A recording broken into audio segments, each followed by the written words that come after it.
Olá, bem-vindos.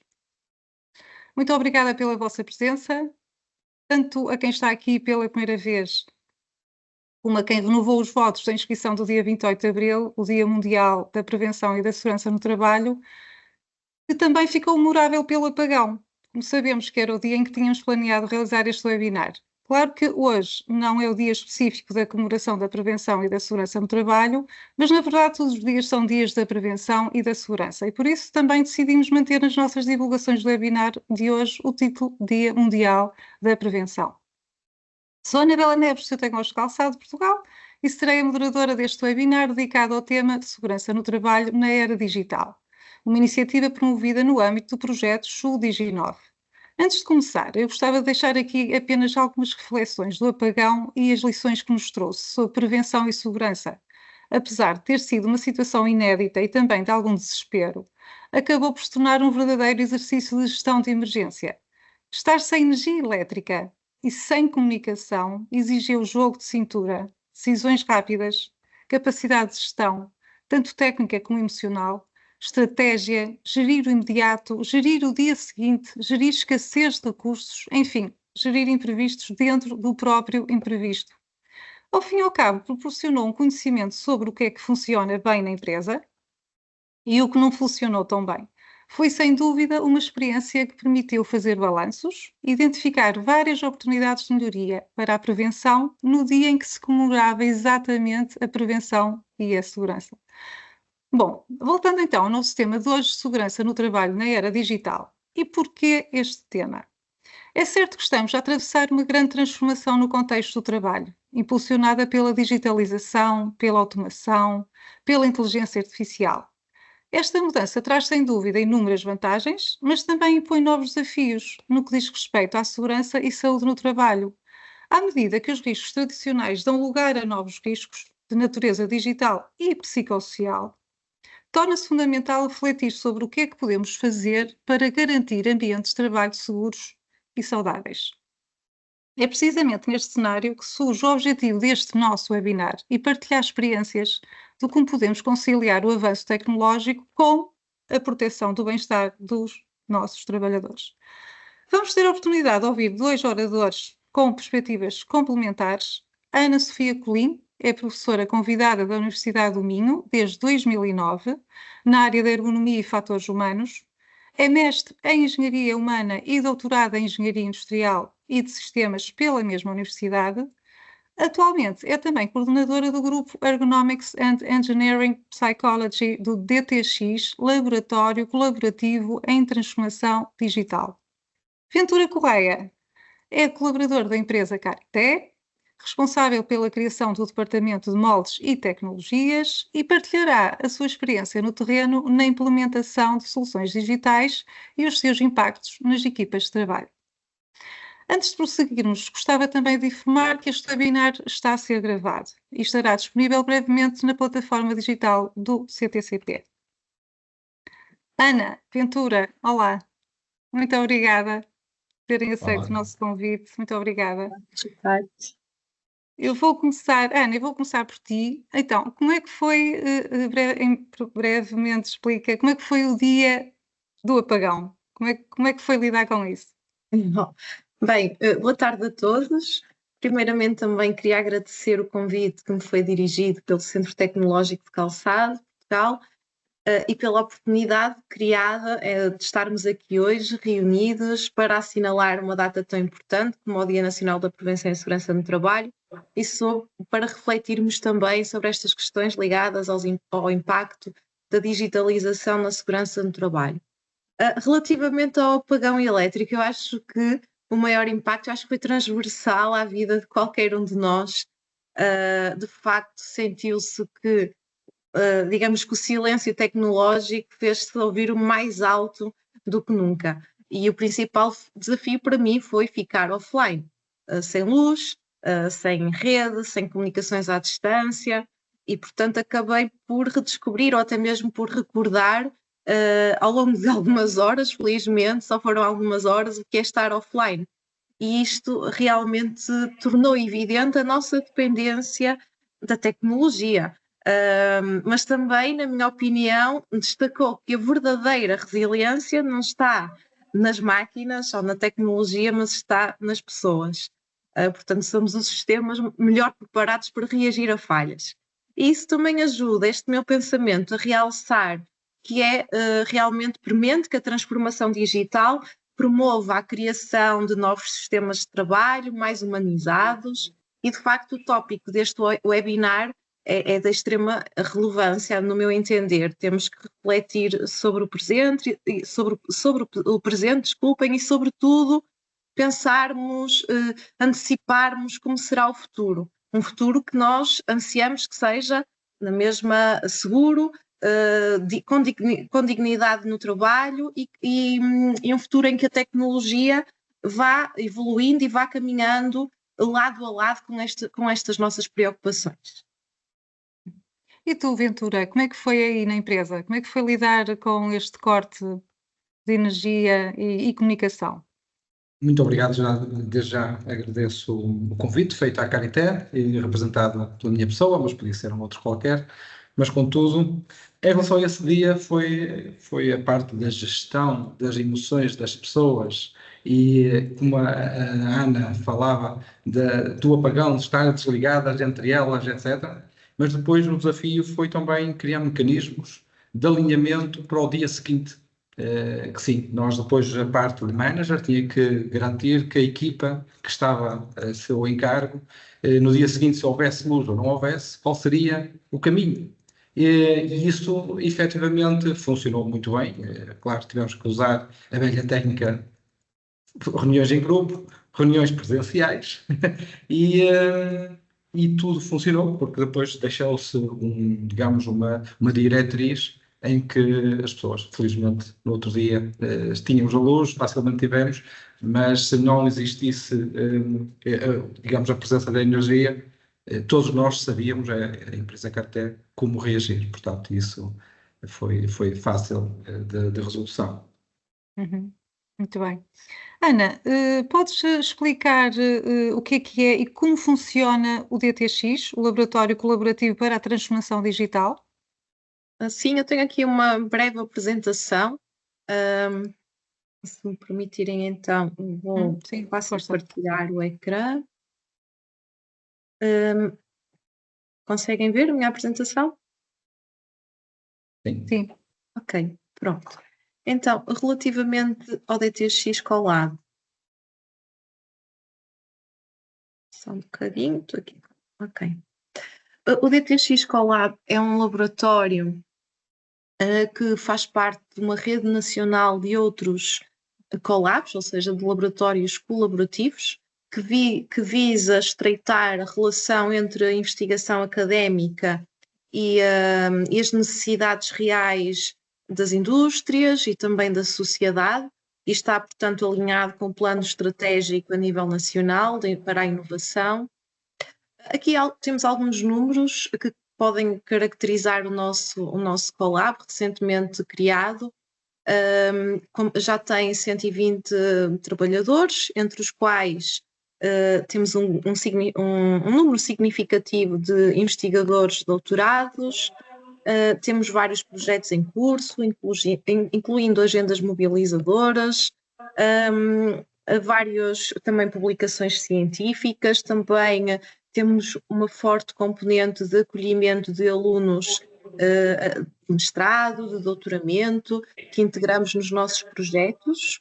O nosso laboratório, ele traz consigo também este conjunto de parceiros, de associados, que compõem de facto esta associação, incluindo parceiros industriais, mas também parceiros académicos, como por exemplo a Universidade do Minho.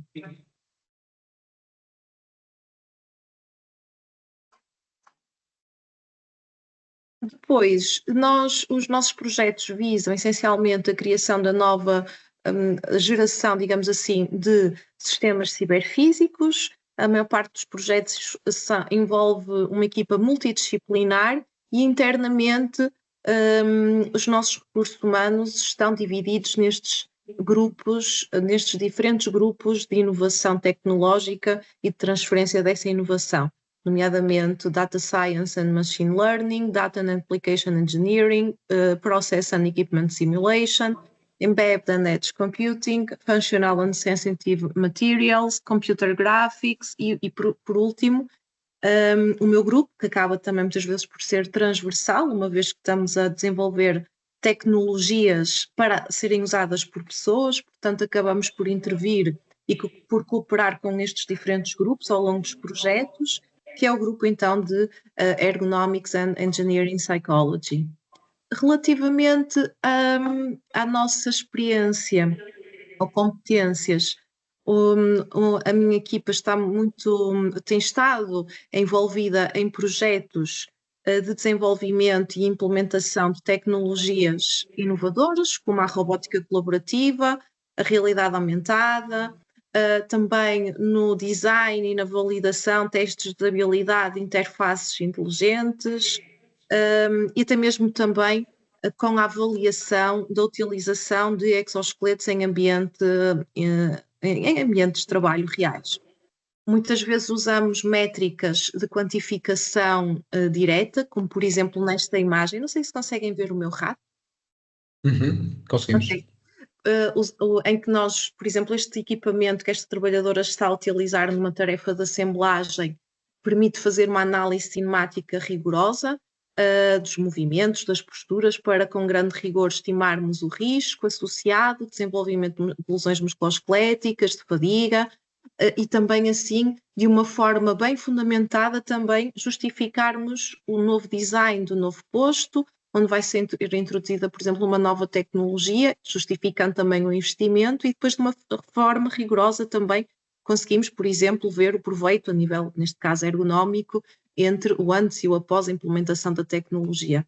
Usamos também outro tipo de métricas, como a eletromiografia de superfície, como vemos aqui para o teste deste exoesqueleto, ou até mesmo métricas relacionadas com a avaliação da carga cognitiva.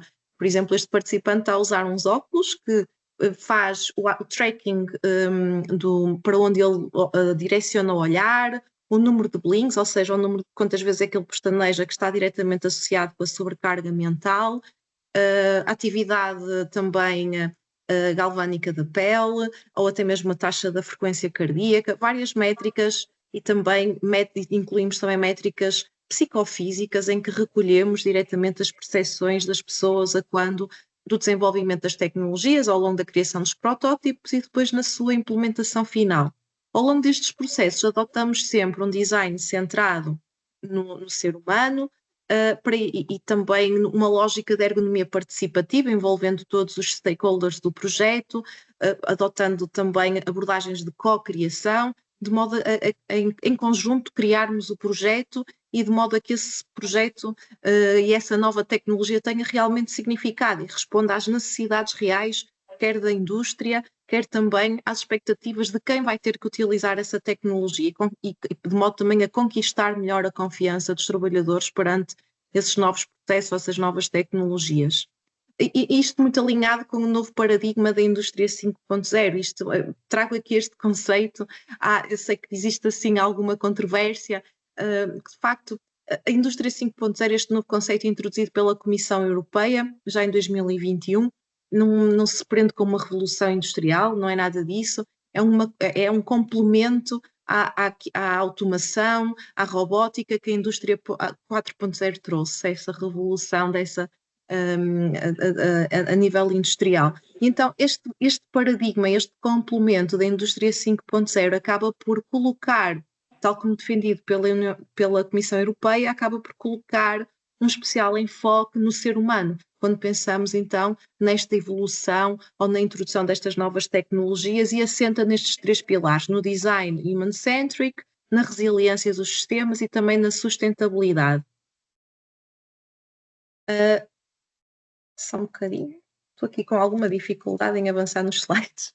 Ok, agora, só muito rapidamente, depois também quem tiver também curiosidade, interesse, pode consultar quer o site do DTX, quer também pode contactar, eu vou colocar também aqui por último o meu e-mail, mas muito rapidamente eu trouxe aqui alguns exemplos em que a minha equipa teve uma intervenção de projetos ligados à transformação digital de tarefas industriais, como por exemplo esta tarefa, como vemos aqui a preto e branco, que consistia na inspeção de partes metálicas de componentes que compõem asas de aviões.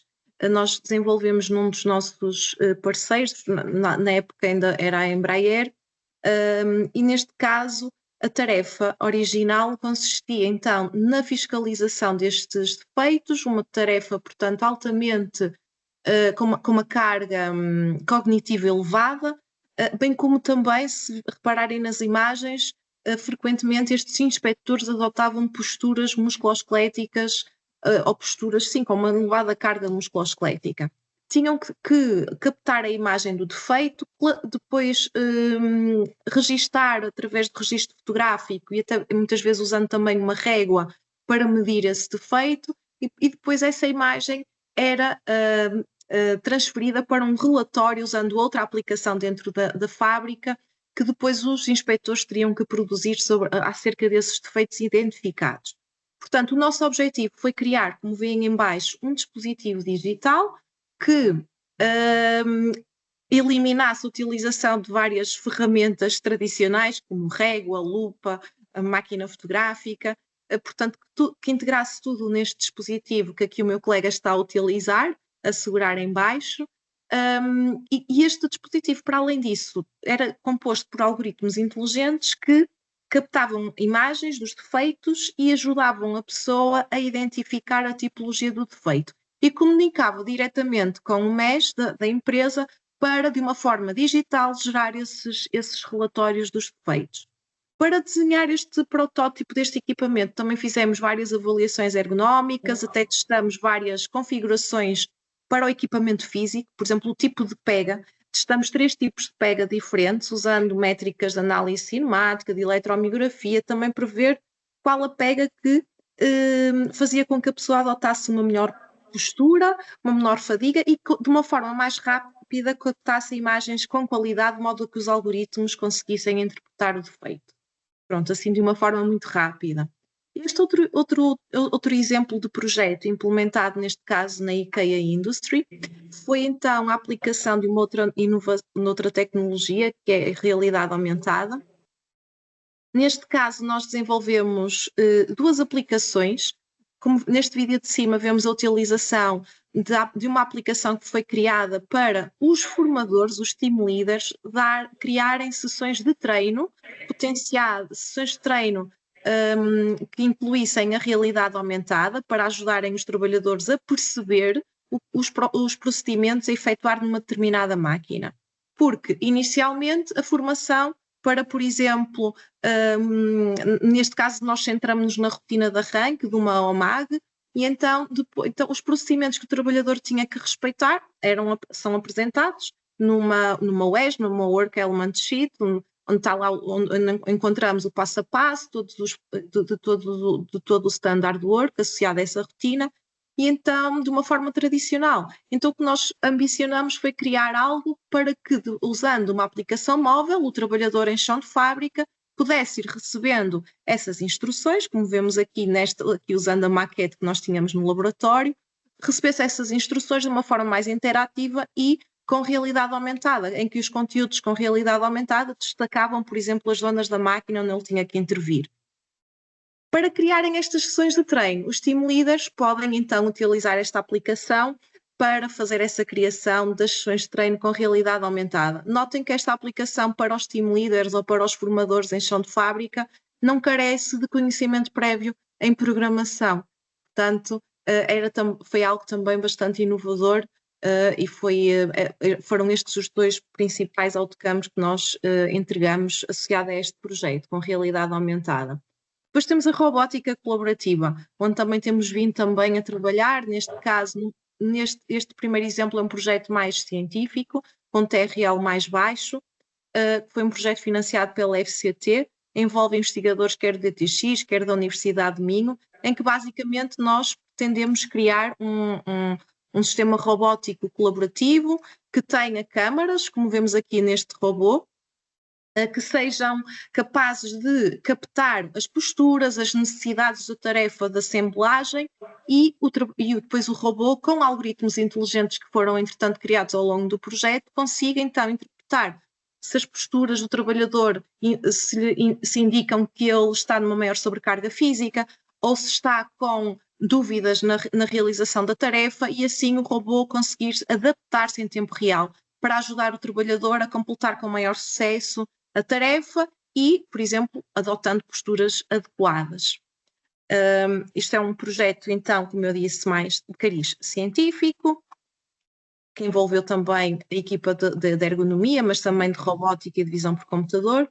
E depois temos, na robótica colaborativa, aqui estes exemplos de projetos, até mesmo este está agora a decorrer uma votação para, é um dos candidatos para receber um prémio ao abrigo da CCDR do Norte, com o prémio de mais inovação.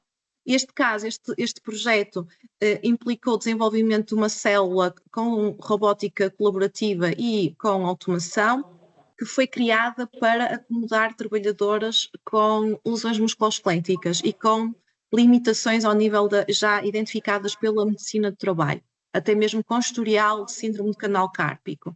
E então, neste local foi criado este posto de trabalho apoiado na robótica, de modo a eliminar uma tarefa que elas realizavam, altamente repetitiva, que consistia na utilização de pistola com cola quente para colar partes desta tarefa de montagem de peças de MDF. E com isto melhoramos, lá está, as condições e o bem-estar dos trabalhadores neste local. Por fim,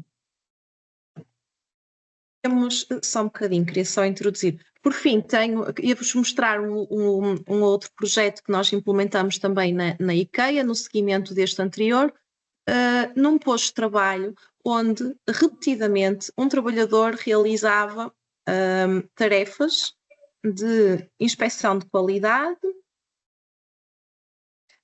destas peças pré-montadas também, e realizava esta paletização manual.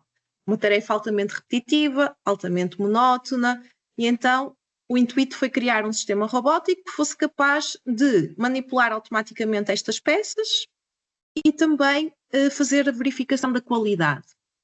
Para isso também foi desenvolvida uma aplicação que permitisse então efetuar este controle da qualidade, e depois o robô manipulador tirava ou descartava as peças com defeito. Para além disso, no chão de fábrica existiam 3 postos de trabalho similares a este, portanto, pensamos também em tornar este sistema com navegação autónoma e, portanto, incluir também, neste caso, um robô MIR 200, que permite, então, movimentar este braço ao longo do chão de fábrica e depois fica livre para fazer outras tarefas relacionadas com a navegação autónoma em chão de fábrica.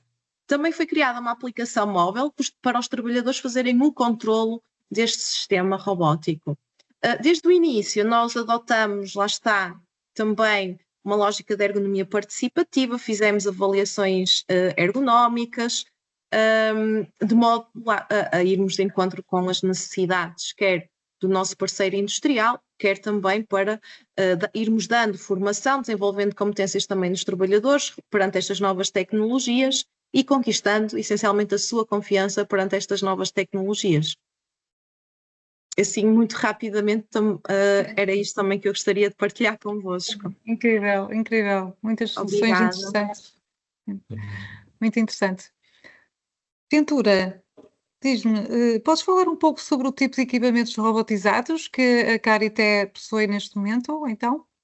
Sim, neste momento nós temos um pouco de tudo que foi já apresentado até na apresentação da Ana, em que temos robôs que fazem tarefas repetitivas e que provocavam as tais ditas lesões e baixas indesejadas, e que as pessoas, para além de estarem aleijadas, também não produziam, mas acima de tudo o foco é nós perdermos uma pessoa que é válida, que tem uma tarefa que é importante.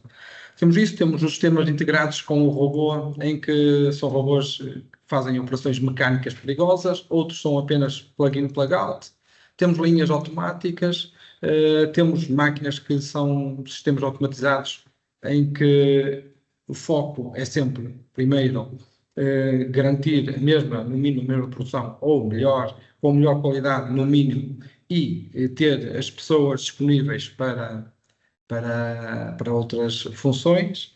E sim, essencialmente nós temos inovado bastante nessa questão da automatização e robotização, sim. Muito bem, obrigada. Ana, as lesões musculoesqueléticas continuam a ser muito frequentes.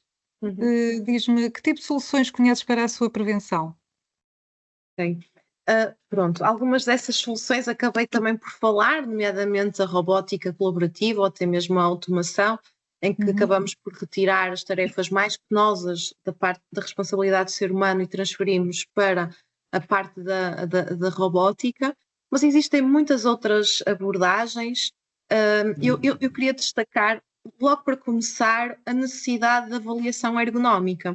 Uma avaliação ergonómica compreensiva, em que também selecionamos devidamente os métodos a aplicar face aos fatores de risco que encontramos nos locais de trabalho.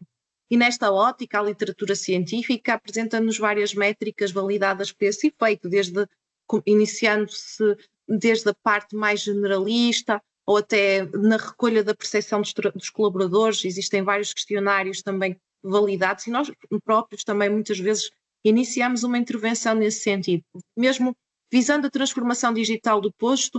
Muitas vezes, então, começamos por métricas deste tipo, em que recolhemos as percepções dos trabalhadores, por exemplo, através do questionário nórdico, a escala CR10 de Borg, para percebermos o esforço associado, e até que chegamos à aplicação, como eu mostrei ali alguns exemplos de métodos de medição direta mais rigorosos. Mas sabemos também que, no âmbito dos métodos observacionais, é a abordagem mais comum, também e mais expedita, utilizando métodos como o RULA, o REBA, por aí adiante, e que nos permite, através da observação direta das tarefas, fazer uma avaliação e inferir quanto à necessidade de intervenção ergonómica e quais, então, algumas melhorias que podemos incrementar, que pode passar pelo redesign do posto de trabalho, corrigindo, por exemplo, alturas de planos de trabalho, de acordo com dimensões antropométricas, redefinir um novo layout.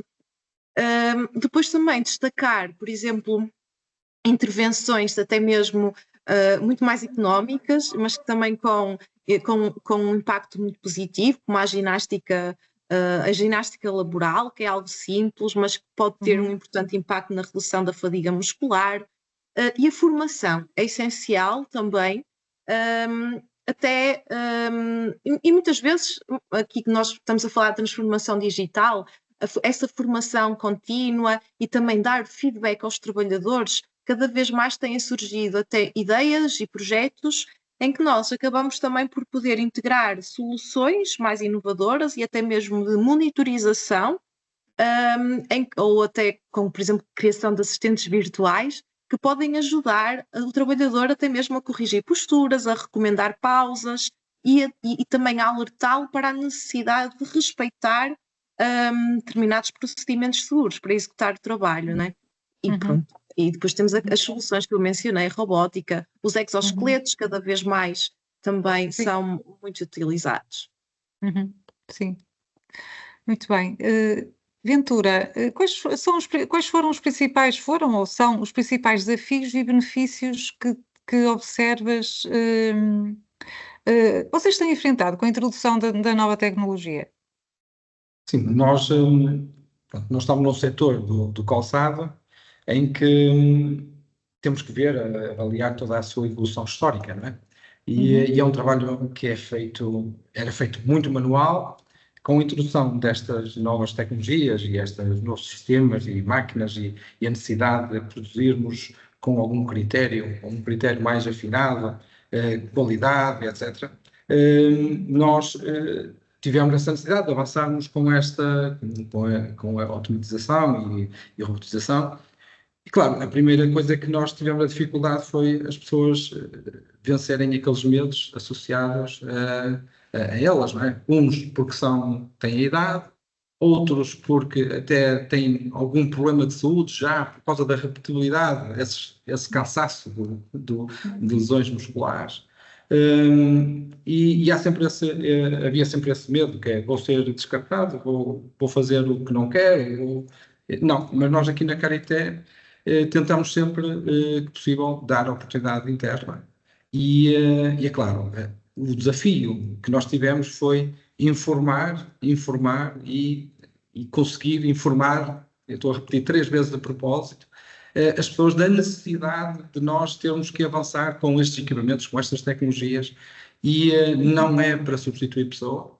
E o caso que tem, por exemplo, nesta linha de injeção automática que nós temos pessoas que irão para a reforma dentro de 2 anos e estão integradas nesta linha de produção. E temos pessoas novas, eu digo, acabadas de sair da universidade, como são necessárias, e outros trabalhadores que até têm a escolaridade só, obrigatória, 12º, e são todos integrados.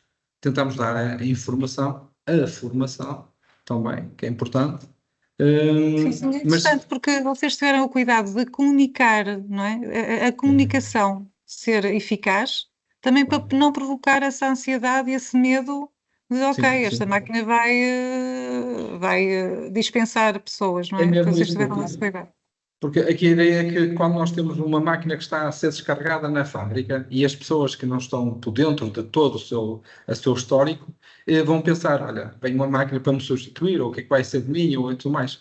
E nós aqui tentamos, dentro do possível, até onde é possível, nós informarmos da utilidade daquela máquina, o propósito, e sabendo que as pessoas são sempre necessárias. Reconvertê-las. Eu trabalhei noutras empresas da indústria metalomecânica, onde quem sabe o que é um pantógrafo, que era uma antiga mini fresadora, mas o comando era dado manualmente, com o braço, e nós tínhamos pessoas a trabalhar nessas ditas máquinas e comprou-se CNCs e tivemos que reconverter. Essas pessoas passaram de um operador de pantógrafo, passaram para os sistemas de CAD/CAM, avançadíssimos. E qual foi a dificuldade? Foi eles aprenderem a trabalhar com o computador, mas depois foram excelentes trabalhadores de fazer moldes, desenhar moldes, etc. Portanto, isto é um dos grandes exemplos em que clarificar as pessoas, mostrar o propósito daquela tecnologia antecipadamente, dentro da medida do possível, só vai trazer benefícios. E foi isso que a Carité fez aqui. Informar e informar. Exato. Muito bem. Ventura, outra coisa. Qual foi o perfil dos trabalhadores que vocês sentiram que era essencial existir para que a adaptação às tecnologias fosse mais fácil, não é? Sim, nós tivemos aqui a situação que quando temos o robô e tínhamos que o controlar, fazer a sua programação propriamente dita, utilizando sistemas de CAM e de CAD, é claro que as pessoas que nós tínhamos, como aquele exemplo que eu dei, que o senhor está próximo da reforma, não está com essa disponibilidade para isso, não é? Mas nós não descartamos nem que seja um universitário ou um do 12º ano. Neste momento, quem está a fazer a programação do robô para fazer a cardagem é um indivíduo que tem 12º ano, que trabalhava na máquina de injeção, foi dada a oportunidade. Portanto, aqui o lema da Carité não é olhar títulos, não olhar, mas sim a pessoa se tem capacidade ou não e se quer. Sim, nem títulos, nem a idade. É a pessoa Não. ser curiosa e e ser um entusiasta também para a tecnologia, não é? Parece-me que é um perfil essencial existir. Ele tem que ter, digamos, aquela, que falou mesmo e bem, que é a curiosidade, querer aprender, digamos, dedicar-se, mostrar-se disponível para, e sim, e é isso o perfil que nós escolhemos essas pessoas, porque exatamente. Sim, porque a aptidão técnica as pessoas aprendem, não é? Mas depois temos a aptidão social, que é querer e ser curioso e, portanto, não importa a idade. É isso. E depois, como nós estamos a falar no sistema de segurança, estamos a falar de robôs, por exemplo, os de cardar, têm peças perigosas, uma revolução, de arranque da para. Isto são sistemas perigosos, têm que ser células que têm que estar isoladas, têm que estar vedadas com sistemas de segurança. E garantir que a pessoa que vai manipular aquele robô, saber quais são os constrangimentos para poder manipular, para poder testar e garantir que todos os passos são seguidos. Eu trabalhei numa outras empresas em que tínhamos esses equipamentos e o mandatório era, se alguém aldrabar uma segurança, é despedido por justa causa. E é este o pensamento que temos de ter nas nossas empresas. Qualquer máquina que seja aldrabada o sistema de segurança, se nós não tivermos esta metodologia, os acidentes vão acontecer e perigosos. Uhum. Muito bem. Ana, como é que a digitalização está a impactar a ergonomia no local de trabalho? Portanto, este paradoxo entre, por um lado, a tecnologia traz menor esforço, não é? Uhum.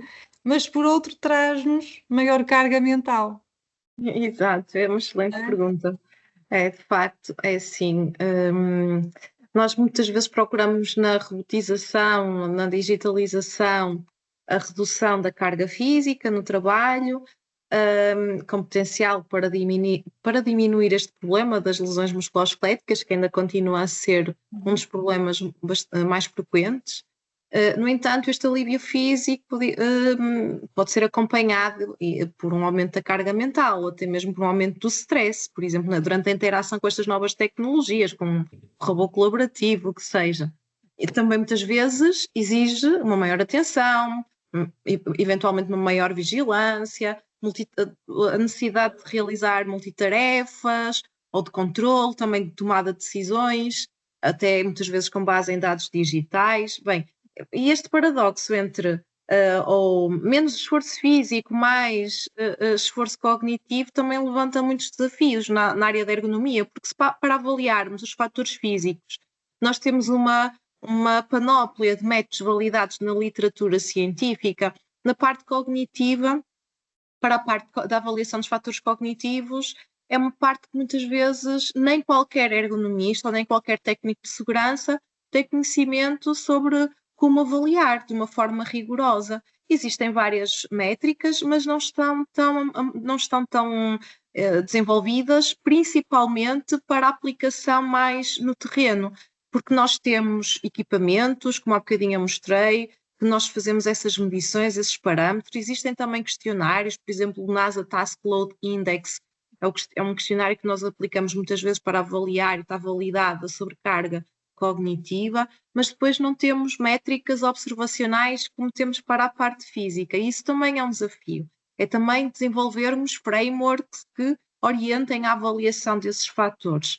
E para além disso, também temos que continuar a investir no desenvolvimento de requisitos ergonómicos para criarmos interfaces intuitivas, centradas no utilizador, por exemplo, também criarmos sistemas inteligentes até que promovam logo a monitorização da fadiga mental e estados de atenção, de modo a que estes novos sistemas também se possam adaptar face a esse estado de atenção ou essa fadiga mental que pode percepcionar, como é aquele exemplo que eu vos mostrei que nós pretendemos alcançar com o projeto iCutter, que o robô seja capaz, mas isso pode ser transmitido ou replicado num outro sistema, que seja capaz de interpretar o estado da pessoa, quer físico, quer mental, e ajudá-lo a compreender e a concluir a tarefa. Portanto, é um domínio esta parte da ergonomia cognitiva que nós cada vez estamos a investir e temos que investir. É esse o principal desafio, é desenvolvermos não só requisitos ergonómicos, mas também modos expeditos para avaliar os fatores associados à sobrecarga mental, ao stress, durante a interação com estas novas tecnologias. Uhum. Ventura, quais são os procedimentos e recursos necessários para assegurar o bom funcionamento e a longevidade desses equipamentos? Nós temos que dividir isto logo em duas partes, que é a manutenção, que é a principal, tanto direcionada para a manutenção do operador, e temos a manutenção da parte técnica especializada. Nós aqui na Carité, nestas linhas como diz respeito, de máquinas CNC e linha automática de produção de sapatos, nós temos um plano de manutenção de operador, em que o operador é informado, lá está outra vez o informar, e temos fecheiros em que explica passo a passo como tem que ser feito, e não pode ultrapassar mais do que isso, não pode ser um curioso que vai tentar mexer num sistema em que pode ser perigoso para o manuseamento. Portanto, a longevidade dos equipamentos e a sua boa operabilidade requer muito desta manutenção do operador, que pode ser classificada em vários métodos, não é? Ter horas de trabalho, tem que limpar este setor, tem que limpar este sensor, tem que limpar esta parte da máquina ou algo assim do género, passando X horas, lubrificar o ponto A, ponto B, faz com que toda a máquina trabalhe em sintonia e bem com o sistema. Não carece que ela não avarie, e para isso é que entra em equipas especializadas, que normalmente são subcontratadas, pessoas que têm que dominar a máquina que nós estamos a falar, porque não faz sentido nós contratar alguém para mexer numa máquina que não a conhece e que possivelmente só sai a asneira.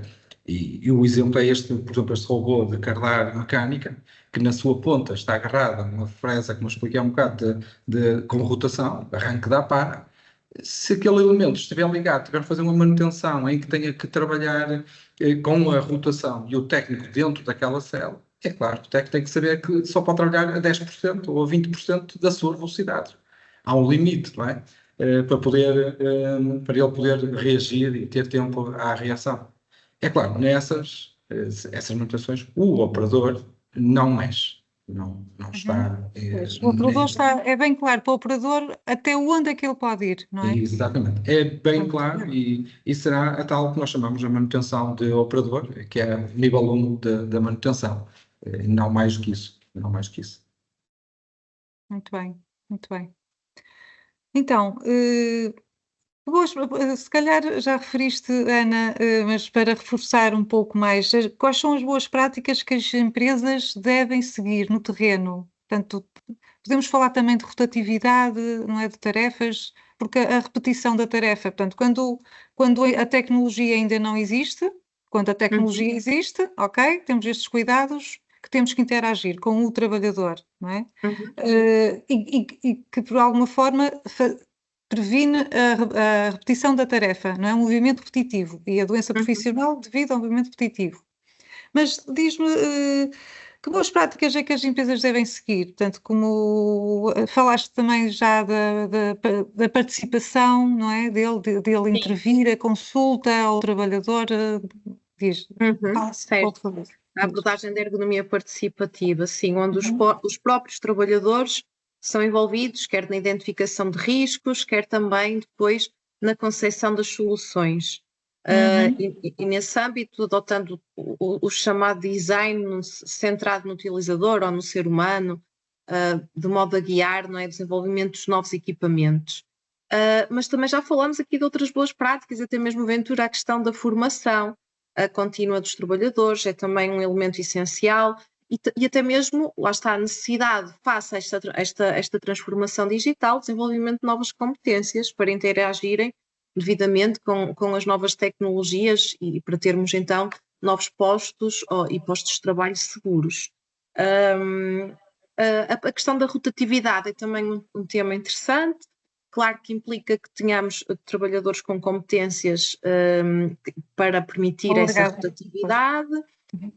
Também a rotatividade deve ser delineada de modo a que, se o objetivo é reduzir o risco biomecânico, associado então, por exemplo, a esforços repetitivos, a posturas incorretas, por exemplo, nós devemos definir esse plano de rotatividade entre postos em que efetivamente existe digamos assim, exigências diferentes físicas, porque se estivermos a rodar só por rodar, digamos assim, entre postos de trabalho, isso não trará o impacto positivo que pretendemos para reduzir o risco de lesões musculoesqueléticas. Mais uma vez toco na questão da avaliação ergonómica que temos que fazer antes de implementar um correto plano de rotatividade. E também aí, sempre numa lógica participativa, não é? Para ver se então, também as percepções dos trabalhadores e de que modo é que eles vão também reagir a esta questão da rotatividade e explicando o propósito para eles perceberem também o porquê de estarmos a propor esta nova medida de prevenção, digamos assim. Eu avançava aqui então para uma questão que a Carla Matos, da Carité, colocou, diz: boa tarde, nesta era digital, com o uso contínuo da realidade aumentada, sensores e interfaces digitais, certamente vão aumentar riscos de cansaço visual, stress mental, dificuldade de concentração. Como intervir para comatar estas situações? A rotatividade e flexibilização dos postos de trabalho será a metodologia mais adequada? Ana, o que é que tu achas? Sim, claro, acabamos de falar isso mesmo. De facto, a rotatividade, a flexibilização, o enriquecer em termos também de conteúdos, postos de trabalho, tudo isso será importante. A questão da fadiga visual, o stress, lá está. Nós, por que entra aqui exemplo, também a questão das pausas, não é? De pequenas pausas ativas, chamada pausa ativa. Sim, não é sim, parar, sim. não é? Não é Sim, parar de sim. trabalhar, às vezes basta prolongar o olhar para além do monitor. Sim, para fazer uma tarefa diferente daquela, não é? Em vez de estar sempre em frente ao monitor. Claro que, por exemplo, a questão da realidade aumentada, de outro tipo de interfaces digitais, nós sempre que implementamos uma tecnologia desse tipo também temos que a testar e ver também de que modo é que isso deve ser desenhado e utilizado no contexto real de trabalho. E como são tecnologias muitas vezes customizadas a um determinado contexto, muitas vezes estas recomendações têm que também ser customizadas. E para tal nós fazemos também testes, por exemplo, em que ao longo do design, ao longo do desenvolvimento da tecnologia, também fazemos testes com possíveis utilizadores finais e depois também com utilizadores finais para podermos ter também requisitos ergonómicos, recomendações para depois a utilização contínua ou a utilização no chão de fábrica ou no contexto real de trabalho. Nós, por exemplo, Diz. aquilo que eu tenho a dizer sobre efetivamente criar rotatividade, mas acima de tudo é nós sabermos que a tarefa que vai executar, se for cansaço visual, cansaço mental, é fazer com que as pessoas possam fazer pausa. Quem está a gerir o ritmo do trabalho tenha a noção que eu posso fazer aquela peça em 20 segundos ou em 10 segundos. Vou fazer em 10 segundos durante quanto tempo? O meu trabalhador, o meu colega vai ficar doente e a seguir vou parar uma semana? Isto é mesmo isto, é não provocar o ritmo tão acelerado e fazer com que as pessoas possam só o facto de levantar a cabeça, olhar para o horizonte, voltar a trabalhar. É uma medida muito simples. Fazer com que as equipas que estão da gestão, o manager, que tenham esta sensibilidade e fazer com que as pessoas façam estas pequenas tarefas. Eu trabalhei em gabinetes de CAD/CAM, em que se nós não pudéssemos parar a meio de um processo de CAD, estar a desenhar continuamente, olhar para um monitor de 30 polegadas, uma pessoa chega ao final do dia de rastro. E era a metodologia das empresas, nós tínhamos um coffee room e nós podíamos parar a qualquer hora e ir lá tomar, claro, estar a tomar café a qualquer hora, mas tomar, fazer um refresh, voltar e a produtividade estava lá, porque a pessoa é responsabilizada para a sua produtividade. Muito bem, sim, a palavra pausa está ligada à produtividade, não é? Não tem que ser não tem que assustar, não é? Não significa parar, não é? É ao contrário, realmente olhar mais para a produtividade. Como há bocado a Ana Sofia falava sobre, por exemplo, fazer ginástica no meio do trabalho. Sim, faz todo sentido. É uma utopia nossa termos um fisioterapeuta a provocar uma ginástica no meio da hora de trabalho. Isso era bom. Sim.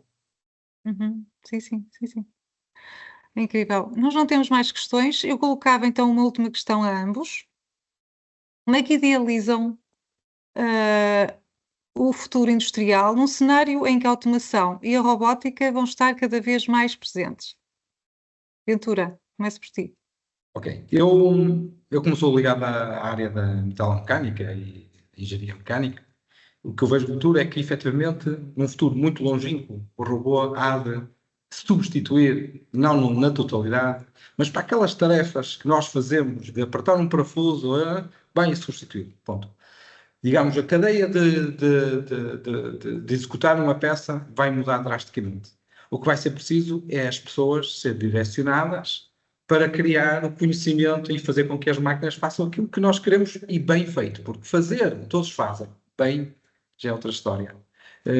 E é isso que eu vejo. Efetivamente, as pessoas terão mais no cérebro, desenvolver, vai ser criada uma outra cadeia de trabalho que é diferente daquela que nós víamos agora. Até agora, eu trabalhei numa área de metalomecânica, tinha os pantógrafos, depois tinha eletroadesão, depois tinha os serralheiros a acabar tudo à mão, tudo muito manual, e agora faz-se um molde em que pouco se mexe manualmente no molde. E aqui a questão é mesmo esta: nós vamos ter máquinas que vão fazer a nossa peça, mas é preciso criar uma cadeia toda, uma logística anterior à criação da máquina e até criar a máquina. Portanto, o que eu vejo no futuro será possivelmente melhor para o ser humano, por causa destas questões da doença. Bem gerido faz com que tenhamos mais tempo para a nossa vida, que é o importante. Nós só somos seres humanos se tivermos também uma vida para além do trabalho. E vamos ter os nossos produtos na mesma. Ana, então. Concordo plenamente. Agora, só para acrescentar ou só para destacar, pronto, também o que almejo, digamos, é uma criação, a criação de uma indústria que efetivamente estas novas tecnologias possam empoderar o ser humano, não é? Retirando tudo que é monótono, repetitivo, inseguro, tal como naquele exemplo que eu dei daquele projeto em que o trabalhador só estava ali a paletizar manualmente aquelas peças. De facto, há postos de trabalho que vão deixar de existir, deste tipo, mais penosos, mas outros postos vão ser criados. Mas também para isso nós precisamos de criar mecanismos para desenvolver competências junto dos trabalhadores. E, portanto, respeitando aquele paradigma que eu há bocadinho falei, que não é uma revolução, mas sim uma evolução centrada no ser humano, na indústria 5.0, pronto, espero que o futuro do trabalho seja não apenas digital, mas seguro, inclusivo, com um propósito, integrando devidamente o ser humano, não é? Que é a tecnologia mais avançada que ainda existe. Concordo. Nesta situação, eu agora estava aqui a lembrar, quando andei no Sem Fim, no ano 93, 96, nós falávamos que a utopia seria criar uma fábrica totalmente automática, autónoma, 0 pessoas. E nessa altura existia, pelo menos falava-se lá na escola, estou-me a lembrar disto, no Japão, uma empresa que só só tinha uma pessoa, exigia que o seu trabalho fosse uma pessoa. E já em 96, a Pré também tinha linhas semi-automáticas de produção. Portanto, a evolução vai ser essa. Mas só que para criar essa linha de produção automática ou semi-automática é preciso pessoas, lá está. Os pensadores, os executores, etc. É preciso pessoas também para controlar, quando existem problemas, para resolverem os problemas, por aí adiante. É isso E mesmo. eu aproveito, se me permitem, para deixar aqui o meu e-mail, que eu há bocadinho acho que estava a partilhar o vídeo, e para não me demorar muito tempo, avancei o meu último slide, onde tinha o meu contacto de e-mail. Eu aproveito e partilho aqui no chat para quem quiser ficar com esse registro. Muito obrigada, Ventura, Ana Sofia, pelas vossas inspirações, pela vossa partilha, pela vossa experiência sobre como é que a tecnologia, ao fim e ao cabo, pode ser uma aliada, não é? Na prevenção e para as pessoas. Então, principais mensagens a reter: o envolvimento dos trabalhadores é essencial em todas as fases, não é? Da introdução da tecnologia. É mesmo muito importante a comunicação eficaz, com empatia, gentileza na adaptação, não é? Portanto, o trabalhador fazer perguntas e ele adaptar-se em pleno, como é que funciona e como é que lida com a tecnologia. As iniciativas da formação, da informação, todo esse funcionamento, não é? Quais são os riscos da máquina, não é? Do funcionamento da máquina, possíveis até funcionamento intempestivo, não é? O que é que pode acontecer? Todas essas situações o trabalhador tem que estar informado. E daí, de facto, a avaliação ergonómica também é muito importante, não é? Como é que a máquina está instalada, e num tempo em que realmente as máquinas e algoritmos assumem um papel cada vez mais central, é importante lembrar que o ambiente de trabalho existe acima de tudo para as pessoas. Não é? Isso realmente não podemos esquecer. Claro. Afinal, a transformação digital só se realiza quando é também humana. Muito obrigada a todos por estarem aqui. Então, tenham um excelente fim de semana. Muito obrigada. Muito obrigado. Muito obrigada. Bom fim de semana para todos. Com licença. Muito obrigada.